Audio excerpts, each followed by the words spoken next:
Bonjour à vous toutes et à vous tous, chers amis auditeurs.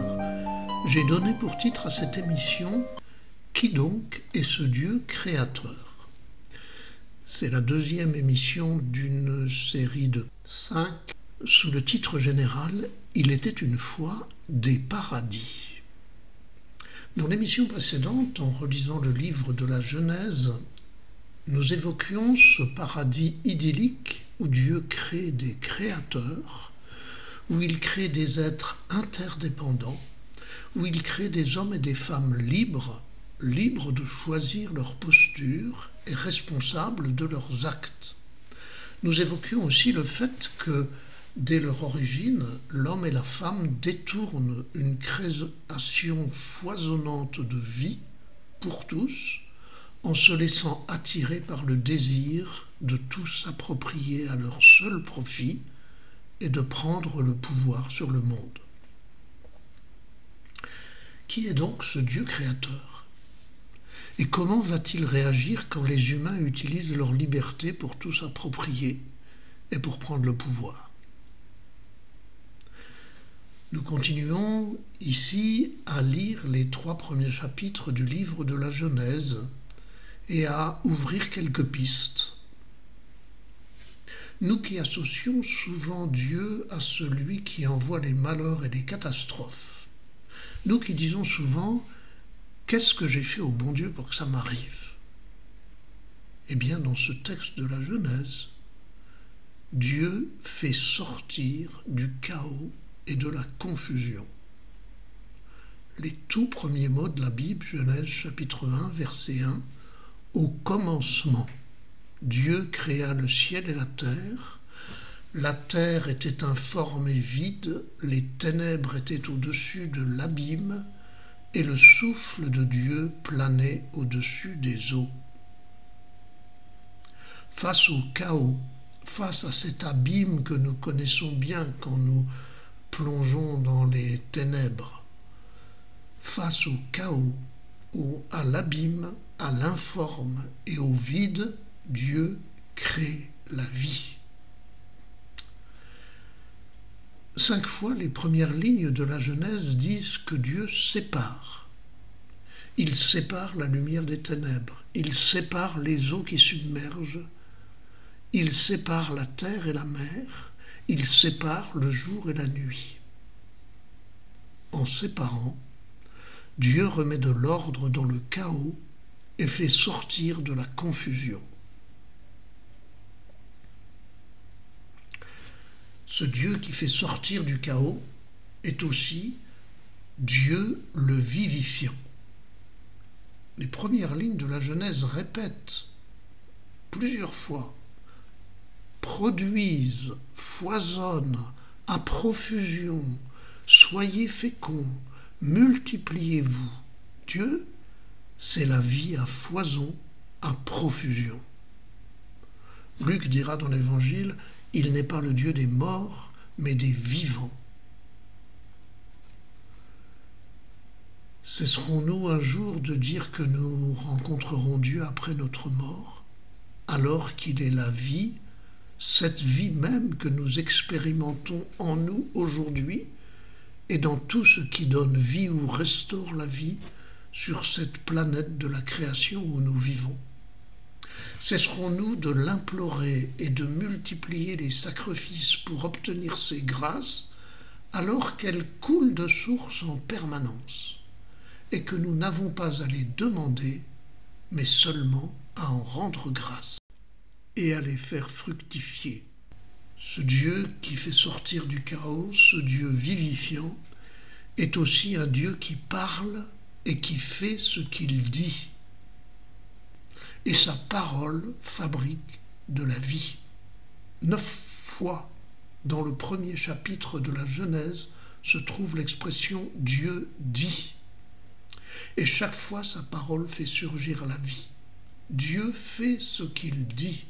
Dieu fabrique ce qu'il dit. Sa parole est efficace.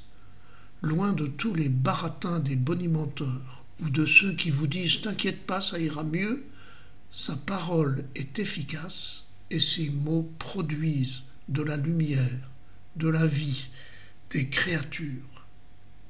Sa parole peut même transformer une boule de glaise en être humain. Dieu prit de la terre, souffla dans ses narines son souffle de vie, et l'homme devint humain. Cesserons-nous, dans nos prières, de réciter des formules ou de chanter des chansons en permanence pour nous mettre plutôt, enfin, à l'écoute d'un Dieu qui ne nous demande qu'une chose, de l'écouter pour que sa parole crée la vie en nous. Mais vous me direz, comment parle-t-il? Eh bien, faites l'expérience. Prenez un jour un poème, un texte d'évangile, un psaume, un texte que vous aimez bien, de la Bible ou d'un autre auteur. Ne cherchez pas à comprendre avec votre tête ce texte. N'attendez pas qu'un autre vous dise ce qu'il faut comprendre ou penser. Soyez seulement attentif à ce qui vous touche. Un mot, une phrase, une image qui vous parle au cœur. C'est ainsi que Dieu vous parle aujourd'hui. Ou encore, rappelez-vous une rencontre, un visage, une parole entendue, un regard accueilli qui vous a fait tant de bien, où vous vous êtes senti rejoint, apaisé, libéré. C'était un proche, c'était un ami, c'était un médecin, un accompagnateur, un amoureux, un collègue. Ce mot, cette parole, ce visage, ce clin d'œil vous a tellement apaisé. C'est ainsi que Dieu vous parle.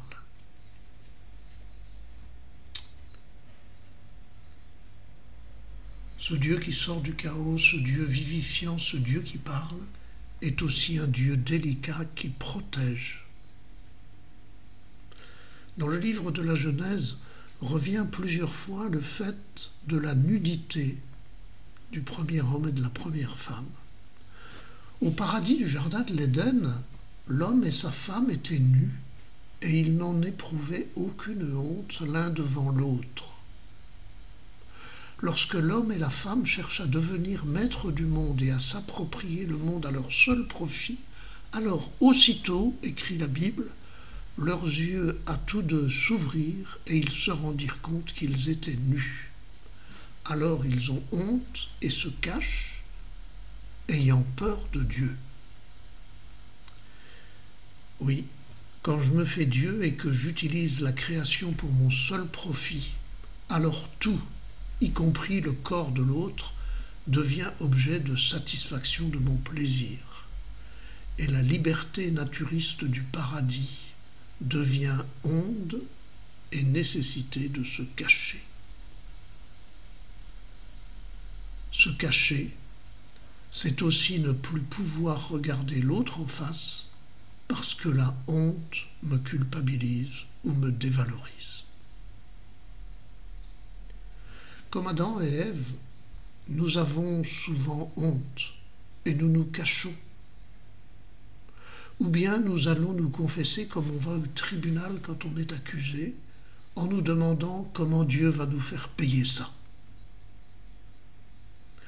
Dans une conception moraliste, on pourrait imaginer effectivement que Dieu va culpabiliser et punir encore la nudité d'Adam et d'Ève, ainsi que nos propres hontes à nous. Or, nous lisons ceci dans la Genèse. Quand Dieu voit Adam et Ève nus, le Seigneur Dieu fit à l'homme et à sa femme des tuniques de peau et les en revêtit. Genèse chapitre 3, verset 21. Je mets cette phrase en lien avec celle du père de l'enfant prodigue, ce fils prodigue qui revenait d'une vie de débauche. Le père dit à ses serviteurs, « Vite, apportez le plus beau vêtement pour l'habiller, mettez-lui une bague au doigt et des sandales aux pieds. Car mon fils était perdu et il est retrouvé. » Luc 15, versets 22 et suivants. quand l'homme et la femme se retrouvent à poil dans la honte et la culpabilité, ayant perdu leur honneur, leur dignité, quand, comme l'enfant prodigue, nous pensons « je ne mérite plus d'être appelé ton fils », Dieu est à ce moment-là celui qui nous revêt du vêtement de la dignité et de la restauration vivifiante et amoureuse. Alors cesserons-nous de croire que l'essentiel dans la confession est de s'accuser de ses fautes, alors que l'essentiel est de s'entendre dire qu'à travers même mes fautes, Dieu m'aime, comme le père de l'enfant prodigue était amoureusement sur le pas de sa porte à attendre et espérer son retour. Ce Dieu-là peut-il vraiment punir ? Quand on lit les 3 premiers chapitres de la Genèse, certaines phrases donnent à penser que Dieu punit, qu'il encourage l'homme à dominer la planète, à dominer la femme.